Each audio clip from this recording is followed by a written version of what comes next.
go. Hi, my name is Karin Conway. I am the Garden and Nutrition Coordinator here at Tippe Church. Today, we're going to talk about kale. And I'm going to do a real quick demo on how to make some really killer kale chips. Okay, so the biggest issue most people have had in the past is, oh, I can't get my kale chips crispy. And the reason why is they leave in too much of the veins, which hold the moisture, and for baking, it just wreaks total havoc on that. So I figured out a really good technique. First, you have to start with the right kind of kale. This one is very fluffy. All I can say is it's a curly leaf. Don't get the kind that's just a flat leaf, like the lacinato. Put that one back on the shelf. It's lovely for other things, not so much for kale chips.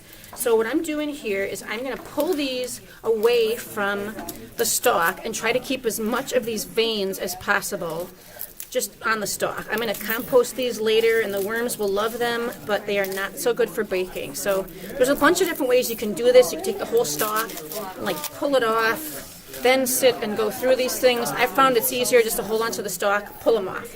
So what I do is I get a whole bunch of these. These are all ready to go. I would take this bowl, is about 8 ounces roughly. I would fill this. I have this pre-mixed. Now this is olive oil and about a count of 3 on the garlic. About the same on the cayenne unless you like a little more flavor in your life, which I do, and salt to taste. I would go at least 3, maybe 4 on that. I have this all mixed up ahead of time and I want to make sure that I really stir it up good so that the salt is evenly mixed in there. I'm going to do, if this bowl were full, I would do about 3 spoons on here. Now this is definitely not full, so I'm not going to go that high. This is the good workout. The cool thing about this, if you have a nice lid that seals, that tiny little drizzle of oil is going to make this perfectly coated. Nicely coated in oil with just the tiniest little bit.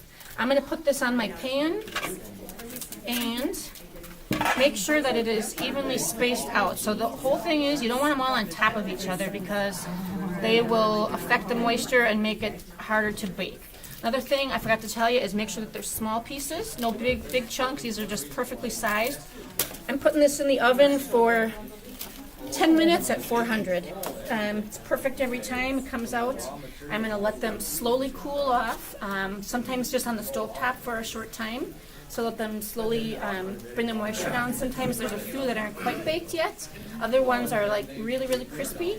So I may leave them on the parchment and just pull the parchment off the paper, off the pan, and leave those ones sit to cool. And if you need to throw them back in for a little while, you always can later. But that's some of the fun things we're doing here at Tippe.